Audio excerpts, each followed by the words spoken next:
Oi, pessoal, tudo bem? A TV ADFIP está no ar e o programa de hoje é para falar sobre autismo. Estou com a Graziele, com 2 L's, e a Mariane, com 2 N's, para falar de assunto tão importante para todos, não só os colaboradores aqui da instituição, como o pessoal de casa, não é mesmo, Mari? Sim, isso mesmo. É muito importante esse assunto, principalmente esse mês da conscientização do autismo. Então, produção, roda o VT.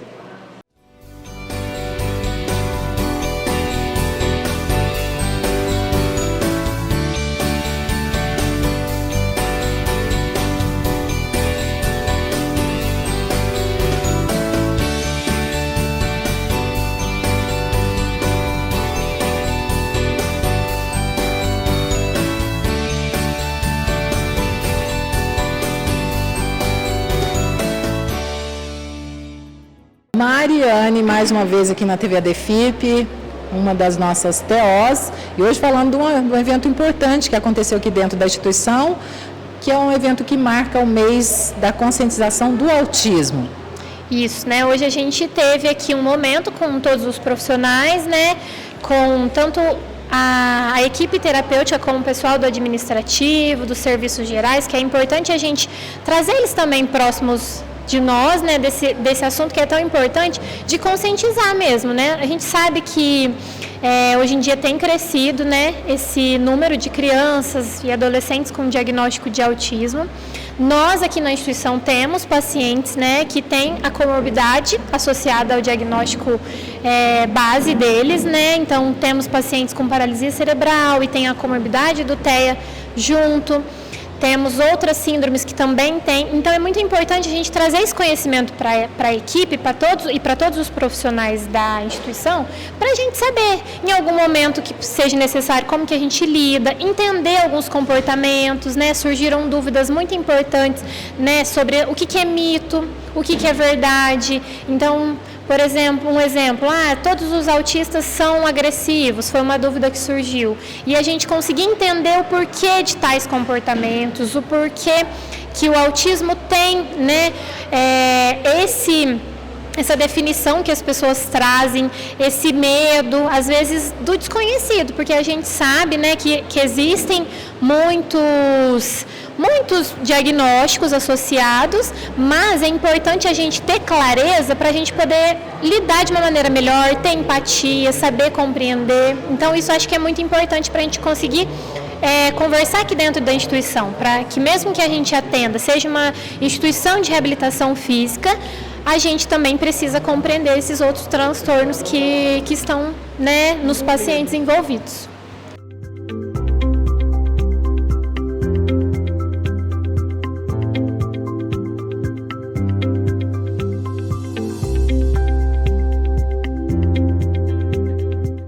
Elisa na TV ADFIP, desta vez para falar sobre mãe de 2 jovens autistas que são atendidos aqui na ADFIP para marcar o mês do autismo. Primeiramente, seja muito bem-vinda ao nosso programa e falar de um assunto tão importante.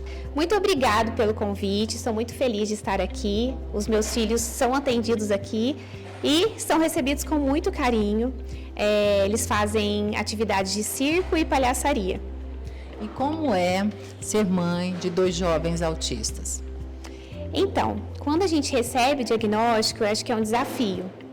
Existe ali um medo, né, do futuro. É essa a grande questão. Não é o medo do presente, porque o desafio de aprender, de cuidar, isso é muito gostoso. Mas o medo do futuro, quando eu não estiver mais aqui, é algo que realmente dói muito, sabe? Isso... Eu acho que todas as mães, elas ficam muito preocupadas quando recebem o diagnóstico. Esse é o meu maior medo e o meu maior desafio. E hoje você veio trazer um pouquinho dessa sua experiência, trazer um pouco de conhecimento para a gente, para os profissionais que atuam aqui. Justamente. O autismo, quanto mais cedo a família tiver o diagnóstico do filho, melhor vai ser o desenvolvimento dele. Porque hoje nós temos várias intervenções que já têm evidências e essas crianças conseguem desenvolver, consegue ter uma vida funcional, tem os níveis de autismo, alguns precisam de mais suporte, outros de menos suporte, mas tem uma capacidade de desenvolver. Antigamente era desconhecido, né, terapias que realmente atendiam a necessidade das pessoas autistas, e hoje não, hoje nós temos esse avanço. E Eu tive o diagnóstico dos meninos, o Felipe com 8 anos e do Lucas com 4 anos.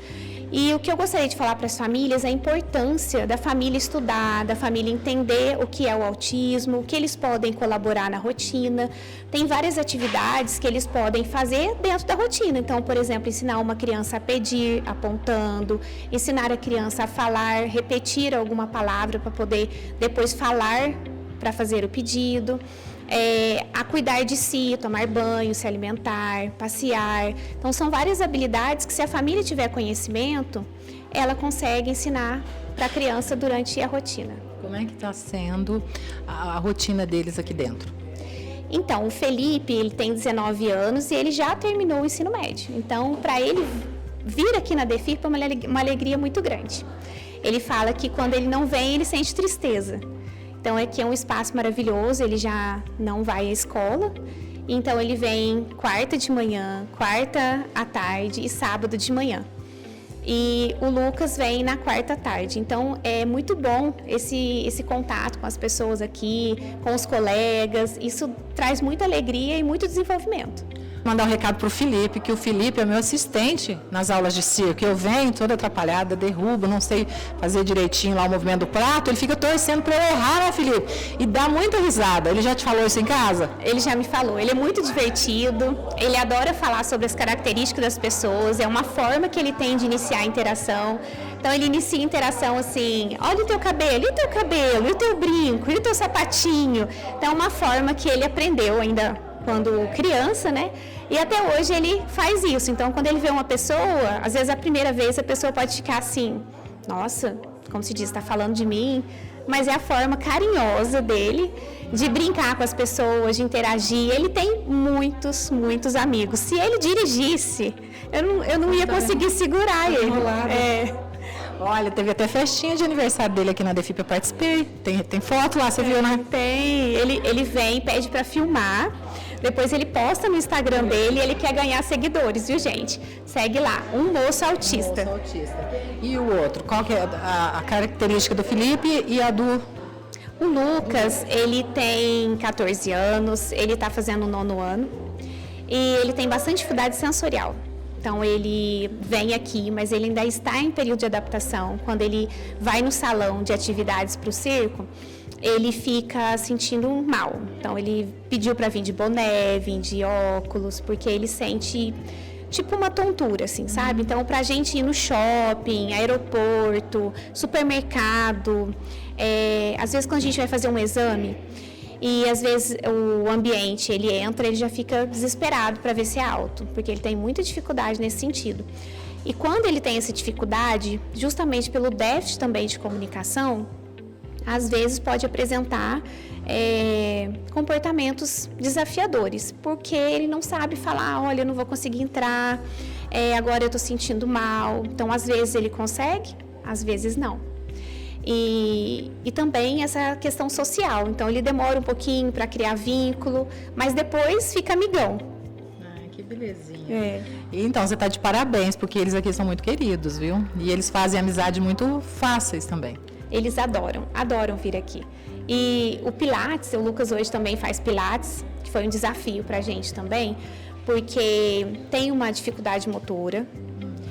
E por conta desse transtorno do processamento sensorial, ele não conseguia deitar de costa, não conseguia fazer movimentos que movimenta a cabeça. E, então, era um desafio para ele fazer qualquer tipo de exercício. E hoje ele está conseguindo fazer o Pilates, então ele deita de bruços, deita de costa, faz força com as molas, com as mãos, com os pés, sincroniza, né, os movimentos. Então, isso já é um progresso muito grande. Até dentro da academia ele tinha dificuldade, mas hoje ele está conseguindo cumprimentar as pessoas, fez amizade, está conseguindo ficar naquele ambiente. Então, esses são os desafios hoje, mas ele já adquiriu bastante habilidade social. E a habilidade social, eu falo que ela traz muita felicidade, porque ela está ligada ao lazer também. Então, se ele não consegue conversar, responder uma pergunta, entrar numa brincadeira ou entrar numa conversa, ou se alguém chega e faz alguma brincadeira com ele não sabe entender aquela brincadeira, que é uma brincadeira, isso acaba limitando o acesso a novos ambientes, novas pessoas. novas amizades. Por isso que é tão importante essa socialização e vocês participarem das atividades que acontecem tanto aqui dentro como fora. Sim, e por isso que é tão importante o conhecimento da família, porque se a gente sabe das dificuldades, a gente sabe como mediar. A gente sabe como conversar, como ajudar, porque eu vejo assim que tem alguns pais que às vezes eles ficam com dificuldade. Será que é birra? Será que é teimosia? Será que é transtorno opositor desafiador? Mas é uma dificuldade mesmo nessa área, que são as características do autismo, né? Déficit na comunicação e na interação social. Então, entender e a gente construir gradativamente, respeitando o processo. Então, se a criança consegue ir até a porta do shopping, ok, parabenizar a criança. Você arrasou, você conseguiu, parabéns, você se esforçou muito. Isso, e valorizando aquela tentativa. Numa próxima vez, a gente fala, olha, agora da próxima vez nós vamos entrar até ali naquele carrinho. Aí a gente ajuda, dá todo apoio, fala, você vai conseguir, coloca acessórios, né? Às vezes o boné, o óculos, e a gente vai ensinando ele até que ele consiga entrar mais um pouquinho. E assim ele vai adquirindo essas habilidades. E qual que é o recado, então, que você manda para os responsáveis, para os pais de pessoas autistas? Fiquem atentos aos sinais de autismo. No caso das pessoas que têm filhos e às vezes percebem alguns sinais diferentes no comportamento, porque quanto mais cedo o diagnóstico, melhor vai ser o desenvolvimento, para desenvolver o máximo do potencial do seu filho. E no caso de quem já tem o diagnóstico, a importância de adquirir conhecimento com a equipe que atende a criança ou com os professores, gestores, sempre procurar esse diálogo para adquirir conhecimento. Olha, eu não sei o que está acontecendo, meu filho apresenta esse comportamento, como que eu posso ajudar? Sempre olhar para a criança e pensar no potencial que ele tem, como que a gente pode ajudar ele a desenvolver ainda mais aquele potencial. Sempre elogiar as pequenas conquistas, porque são elas que depois a gente vai conseguir as grandes conquistas. E assim, não desistir, porque tem dia que é difícil. E alguns pais também apresentam, às vezes, dificuldade no sentido, hoje eu tentei estimular, não deu certo, mas viver cada dia, um dia de cada vez. Porque o que não deu certo hoje, às vezes você não estava bem, às vezes a criança não estava bem, mas no outro dia é outro dia, e essa criança pode apresentar ali o progresso e você ganha mais um pouquinho de habilidade e a gente vai aprendendo tanto com eles, que eu falo que não é só eles que a gente, não é só nós que estamos ensinando eles, mas nós estamos aprendendo com eles o tempo todo. E a gente vai ganhando uma força, uma alegria muito grande de ver esse progresso dia a dia. Então vale muito a pena. Não deu certo hoje? Tudo bem. Amanhã é um novo dia. É isso.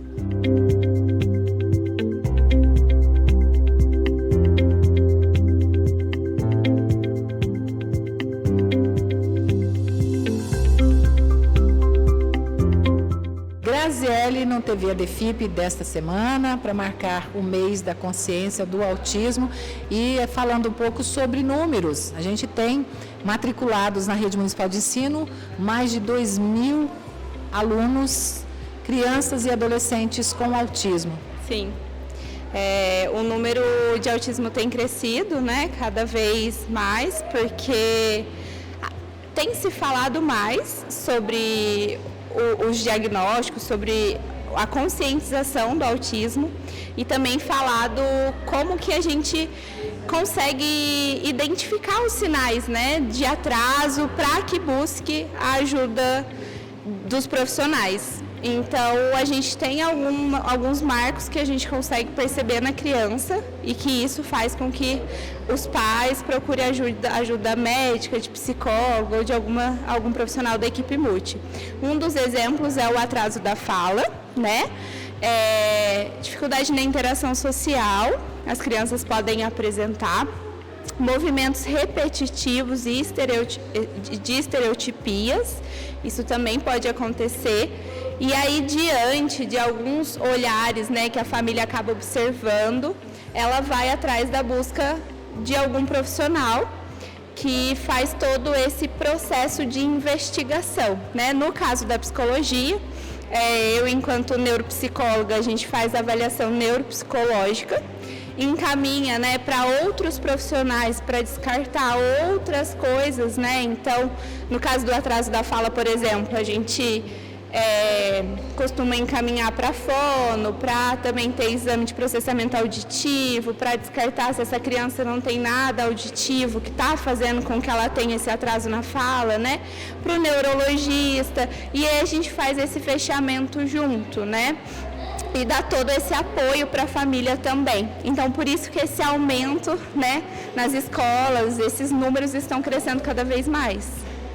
Bom, depois dessas informações importantes sobre autismo, a gente fica por aqui. Você pode acompanhar a gente pelas redes sociais e o nosso programa vai ao ar todos os sábados na TV Poços, às 19 horas e no domingo às 9 da manhã. Um ótimo final de semana para você e até lá. Tchau!